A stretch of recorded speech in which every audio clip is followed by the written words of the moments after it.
네, 내란 업무와 선동, 국가보안법 위반 혐의로 구속 기소된 이석기 의원 등 7명에 대한 첫 공판이 잠시 후 2시부터 수원지방법원에서 열리죠. 이 선착순으로 주어지는 방청권을 얻기 위해서 며칠 전부터 노숙하는 시민들이 있을 만큼 국민적 관심이 높은 사안이라서 벌써부터 결과가 주목됩니다. 네, 오늘은 이종훈 정치평론가 그리고 정군기 홍익대 교수와 함께 이석기 첫 공판과 전국 상황 분석해 보겠습니다. 네, 두 분 어서 오십시오. 안녕하세요. 안녕하세요. 자, 이 2시부터 한 40분 뒤면은 이제 재판이 시작이 될 텐데요. 네. 내란 업무 혐의로 구속 기소된 이석기 의원 관계자 7명에 대한 이제 첫 번째 공판이 되는데요. 네. 이제 공판 준비 절차 단계부터 양측의 이제 공방이 이제 오갔기 때문에 오늘 공판 첫날이지만 치열한 이제 공방이 좀 예상되고 있지 않습니까? 오늘 공판 어떻게 예상하시는지 우선 한 말씀해 주시죠. 예. 아무래도 이 기선 제압을 예. 하기 위해서 서로 굉장히 기싸움을 많이 벌이지 않을까 네. 이렇게 예상이 됩니다.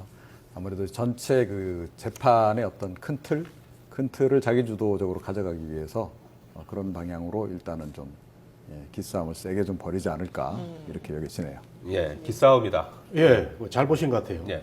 오늘 그 절차가 보면 말이죠. 검사가 이제 공소 사실에 대해서 진술을 하고 네. 변호인단이 여기에 대해서 의견을 내는데 이게 한 2시간씩 잡혀 있고요. 네. 그다음에 피고인이 7명인데 피고인들에 대해서 1시간씩 이제 의견을 진술하게 돼 있는데 네. 이 중에 이석기 의원한테 대해서 30분을 할애를 해서 오늘 이석기 의원의 그 처음으로 그 체포된 상태 이후에 예. 구속된 상태 이후에 처음으로 그 발언이 나오게 돼서 그 기추가 매우 주목된다고 하겠습니다. 예, 네. 그래서 이석기 의원이 과연 이제 첫 공판에서 네. 어떤 얘기를 할 것인가도 집중되어 있는데 네. 그만큼 관심이 높다 보니까 이 방청권을 얻기 위해서 노숙까지 한 네. 정말 어떻게 봐야 되나요? 이런 것들을 관심이 글쎄요. 높다고 봐야 되나요? 근데 어쨌든 이 또 재판부에서도 관심이 높은 만큼 이 사진 촬영이라든지 방송 촬영을 허용했다가 다시 또 철회를 했거든요. 네. 차라리 그대로 그냥 하는 편이 좋지 않았을까 이렇게 여겨집니다. 예. 일단 일반 국민들이 굉장히 관심이 많지 않습니까? 네네. 그러니까 뭐 그 공개를 좀 했어도 좋지 않았을까 이런 생각이 들고요. 아무래도 이제 줄 서서까지 그렇게 방청을 열심히 하겠다는 분들은 관련자 네. 들 경우가 좀 높다고 봐야 되겠죠. 그래서 통합진보당 관계자들하고 예. 또 보수단체 쪽 분들이 주로 많이 오늘 가는 것으로 이렇게 알고 있습니다. 그 사진 촬영을 왜 못하게 막았을까요? 그러게요. 그러니까 아마 뭐 그동안에 그런 이제 관례들이 썩 많지는 않았기 때문에 네. 그 점을 좀 의식을 한 것 같고 또 오늘 아무래도 이 관련 단체들이 극한 대립하는 단체들이 지금 오늘 오는 과정에서 네. 사진 촬영을 한다든지 조금 더 공개적인 상황이 되다 보면 예상하기 힘든 행동들이 있을 수도 있다. 이렇게 재판부가 본 것 같습니다. 예. 예, 저도 그 재판부 판단 잘한 것 같아요. 예. 이 법정 질서가 우려되기 때문에 네. 거기서 또 오늘 무슨 일이 날지도 모르는 그런 그 상황도 그 우려되거든요. 예. 그래서 이제 촬영이라든가 이런 것을 함부로 하지 않는 이런 그 분위기를 좀 만들어가는 게 재판부의 그 의지가 좀 보이는 것 같은데 지금 우리가 조심할 부분이 있는 것 같아요. 이게 지금 중요한 재판인데 또 뭐 이 양 단체에서 법정에서 서로 또 뭐 소리 지르고 뭐 또 재판부를 모욕하고 있는 상황이 생기면 더 복잡해지지 않습니까? 네. 그런 네. 점에서 저는 잘 판단했다 이렇게 생각이 됩니다. 다음번 재판이라도 좀 국민 알 권리 차원에서 공개하지 않을까요? 어떻게 보십니까? 저도 그랬으면 좋겠습니다. 이제 예. 좀 정리가 되면은 예.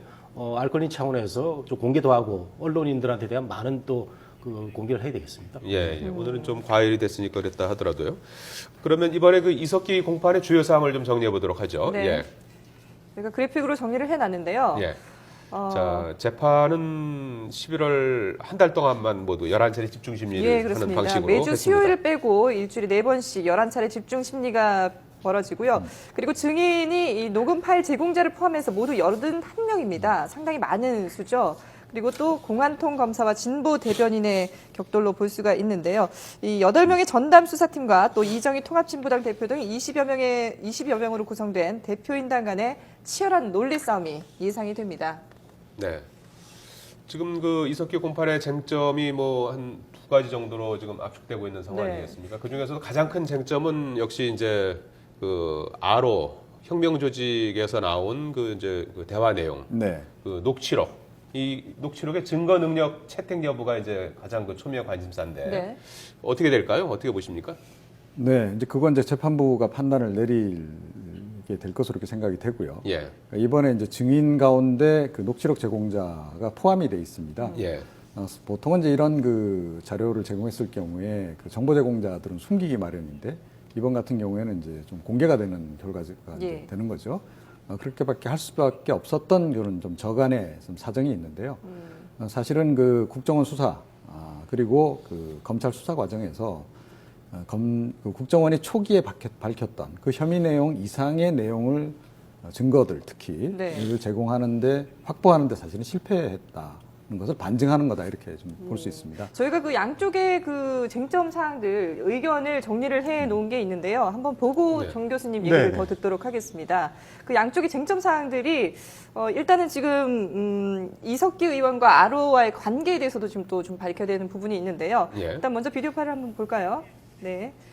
자, 이석기 의원을 중심으로 한 이 아로, 그러니까 지하 혁명 조직을 해서 국가기관 시설을 타격하고 뭐 이런 것들에 대해서 폭동을 모의했다라는 게 지금 검찰의 입장이고요. 변호인단은 이에 반해서 아로 조직은 실체가 없는 허구다. 그래서 검찰이 반국가단체 구성죄를 적용하지 못한 것이다라고 지금 이 내란 음모죄에 대해서는 성립될지 안 될지에 대해서는 이렇게 양쪽이 팽팽하게 맞서고 있고요. 다음에 이제 그 앞서 말씀드렸던 녹취록과 녹음 파일이 과연 이 증거로 채택될 수 있느냐의 여부에 대해서는 검찰은 제보자에게 감청이나 도청 강요를 안 했기 때문에 적법하다. 그런데 반대로 변호인단에서는 국정원이 제보자에게 장비까지 주면서 녹음을 하게 했기 때문에 불법이다라고 지금 주장을 하고 있거든요. 정 교수님 어떻게 보십니까? 그러니까 지금 혐의가 지금 두 가지인데요. 내란 음모하고 선동, 그다음에 국가보안법상의 찬양 고문인데 뭐 후자는 뭐 적용이 될 것 같고요. 네네. 이 내란 음모, 선동죄가 과연 이번에 어떻게 그 판단이 내려질 것인가? 사실상 뭐 DJ 이후 30년이라고 하지만 처음 있는 일이거든요. 여기에 대한 판단이 굉장히 중요한데 이 판단의 자료로 저는 녹취록이 굉장히 중요하다고 보거든요. 그렇죠. 예. 근데 녹취록이 증거 자료로서 그 타당하느냐 하는 문제는 변호인단이 많이 지금 주장을 하고 있는 것 같아서 이 강요에 대한 문제가 결국 나타나는데 강요에 의해서 녹취를 했다면은 그게 뭐 성립되지 않을 것이지만 네. 이 제보자가 아로의 조직원 내부인데 예. 이 사람이 통진당 활동을 하기 위해서 조직에 들어가 보니까 이건 아니다. 우리 대한민국 사회에서 이거는 정당의 활동이 아니다 해서 본인이 이제 그 뭐 회계 뭐 또는 그 전향을 해서 열심히 활동을 해서 본인이 자발적으로 했기 때문에 네. 저는 이 강요에 의한 거라기보다는 검찰 쪽이 조금 더 설득력이 있지 않나. 충분히 뭐 법률 전문가는 아니지만 예. 녹취록으로서 받아들일 가능성이 있다. 이렇게 전망이 됩니다. 녹취록 증거 능력 있다고 보십니까? 어느 정도는 인정을 받을 거라고 저는 생각을 네. 합니다. 네. 근데 전적으로 재판부가 그걸 인정을 할지 그 부분은 이제 조금 전에도 얘기가 나왔습니다만은 그 제공자가 예. 적법한 절차에 따라서 과연 이걸 확보했느냐 이제 그 부분이 되겠죠. 설령 그 내용이 굉장히 중요한 내용이라 할지라도 적법하지 못한 경우에는 재판부는 일단은 그 증거 능력이 없는 것으로 보지 않습니까? 네네. 지금 이제 변호인단 쪽에서는 증거 능력이 없는 쪽으로 몰고 가서 증거 부족으로 무죄 판정을 받는 쪽으로 좀 끌고 가려고 이제 하는 거고요. 지금 국가정보원이라든가 지금 검찰 쪽에서는 그 내용을 보면 굉장히 중요한 내용이고 내란 음모가 확실하기 때문에 그렇게 죄를 적용해야 된다. 이런 쪽으로 이제 지금 갈 것으로 이렇게 이제 봐야 되는데 사실은 이제 검찰 수사 단계에서도 그렇고 국정원 수사 단계에서 음모, 그러니까 모의를 했던 그 내용이 좀 더 구체적으로 나온다든지 네. 예를 들어서 뭐 구체적인 그런 실행 계획이 나왔다든지 또는 그것을 실제로 준비한 여러 가지 좀 증거들이 나오길 저 개인적으로 바랬었고 아마 국정원이나 그 검찰 쪽도 그런 쪽으로 노력을 많이 한 것 같긴 해요. 그런데 사실은 그쪽에서 별로 성과가 없었거든요. 그래서 지금은 오로지 지금 대화록에만 의존하지 않으면 안 되는 상황이 돼버렸기 때문에 이것을 이제 어찌됐건 국정원이나 검찰 쪽으로서는 이것마저 인정 안 받게 되면 못 받게 되면 상당히 좀 타격이 있는 그런 상황이죠. 예. 예. 일단 그 녹음 파일 제공자는 이제 뭐 주요 증인으로 재판에 네. 이제 참석하기로 하지 않았습니까? 그 밖에 어떤 증인들이 나올 것 같고 어떤 증언이 나올 걸로 예상할 수 있겠습니까? 주로 이제 검찰 쪽 증인들이 중요한데요. 예. 이 수사관들입니다. 이 수사관들이 이 이모 씨라고 하지 않습니까? 예. 이모 씨를 어떻게 해서 그 증거를 받아내고 예. 또 자발적이었는지 네. 또는 압력을 넣어서 강요에 의해서 뭐 그 행동을 하게 했는지 이게 굉장히 중요한 판단이 될 텐데 예. 그 수사관들이 이제 대거 나오게 될 것으로 생각이 돼서 예. 이게 지금 이제 공개를 하느냐 마느냐 또 이게 또 새로운 또 논란이 되거든요. 그런데 국정원 수사관도 있고 이제 검찰 수사관도 있고 할 텐데 네. 국정원 수사관들은 여전히 그 우리가 비공개 하에서 업무를 할 수 있기 때문에 재판에서도 이런 게 많이 비공개로 이루어지지 않을까 전망이 되는데 네. 이 수사관들의 진술 내용이 상당히 중요하다고 하겠습니다. 예.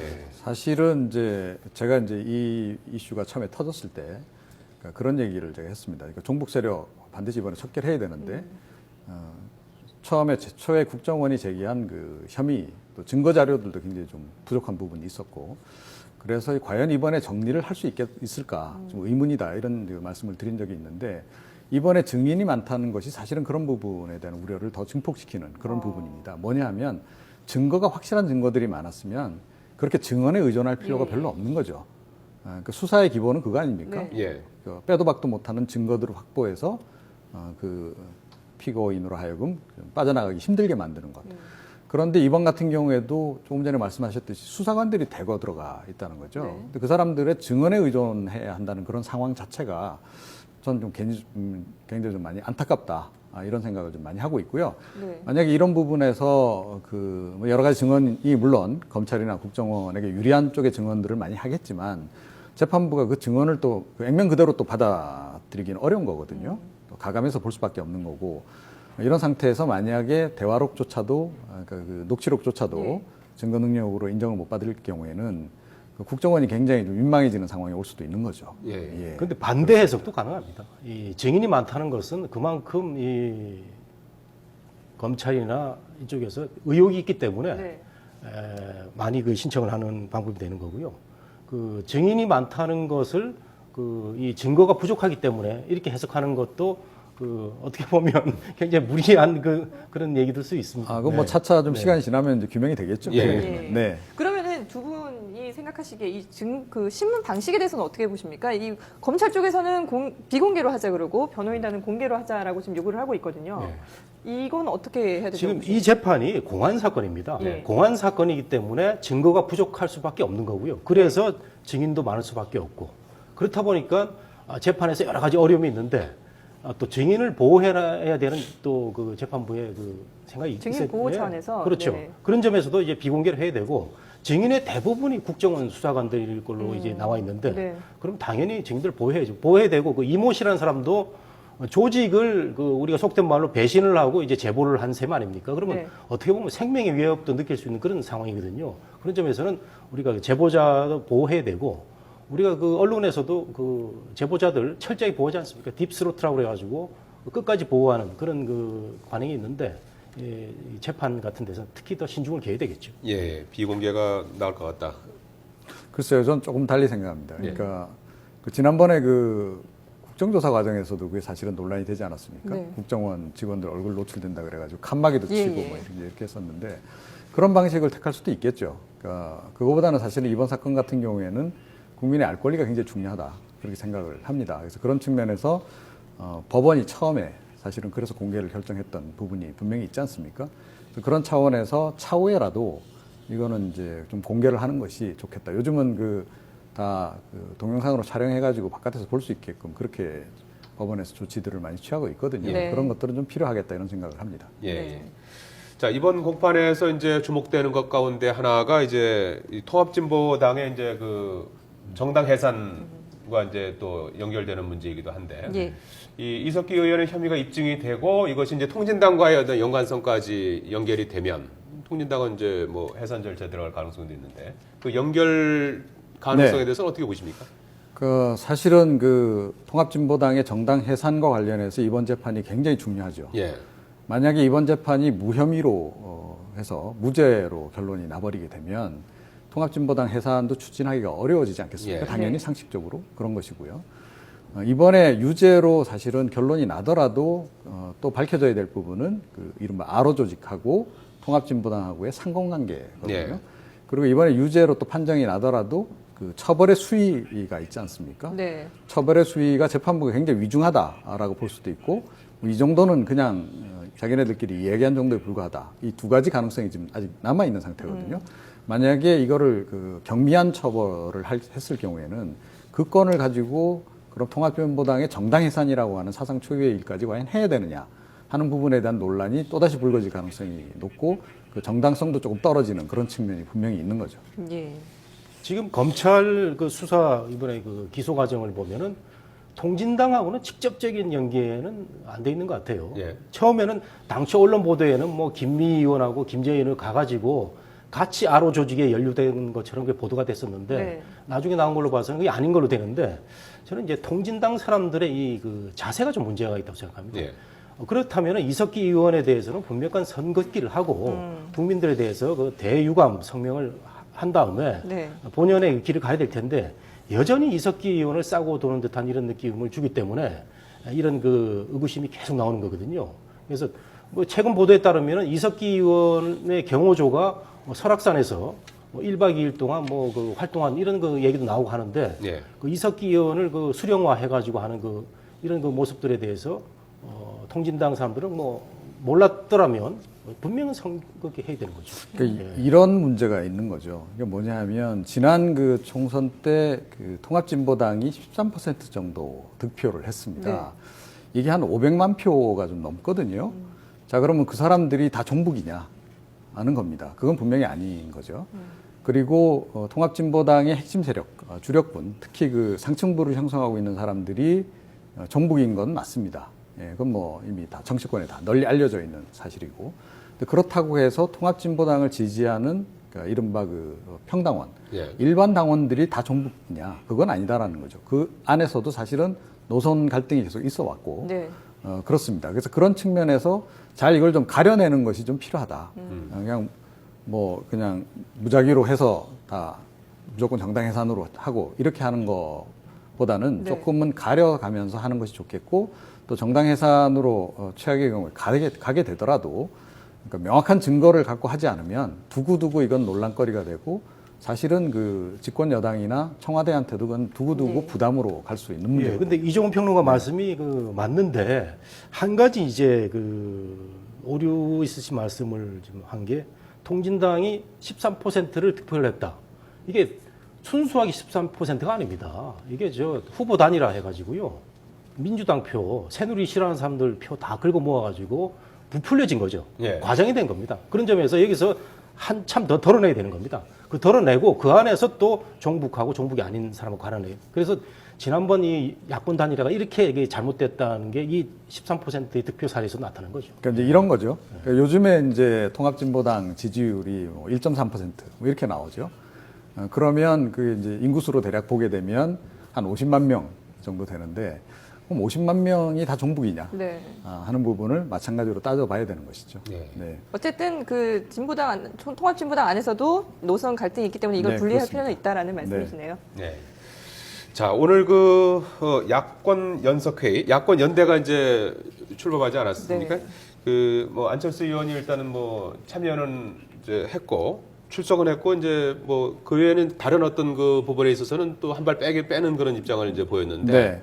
이는 약간 좀 그 애매한 그런 태도에 대해서 그렇죠. 어떻게 그러니까 지금 가장 어떤 관심사는 의미가 있는 이것이 걸까요? 예. 내년 지방선거 또 그 7월에 있을 재보선 거기에 선거연대로까지 가느냐. 네. 그러니까 지난 그 총선이나 지난 대선 때처럼 야권연대 이른바 그 선거와 관련한 선거연대까지 이것이 발전해 갈 거냐 하는 부분이 이제 가장 관건일 텐데요. 예.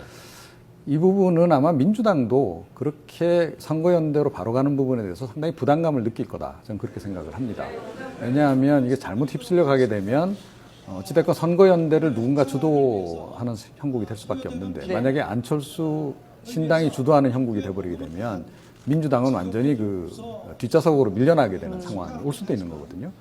민주당이 지금 가장 두려워하는 게 그거 아니겠습니까? 그래서 연석회의라고 하는 틀을 만들어서 그걸 좀 주도적으로 자꾸 치고 나가는 이유도 그 내부에서의 어떤 그 민주당의 존재감을 계속 가져가겠다라고 하는 의지가 이제 굉장히 강한 그런 그 상황인데 제가 보기에는 그 이것이 선거연대로까지 갈 가능성은 거의 없다 그렇게 봅니다. 오히려 그거보다는 내년 지방선거 총선 또 재보선까지는 각자 도생, 그러니까 각자 그 지지율을 끌어올리는 전략으로 갈 가능성이 높고요.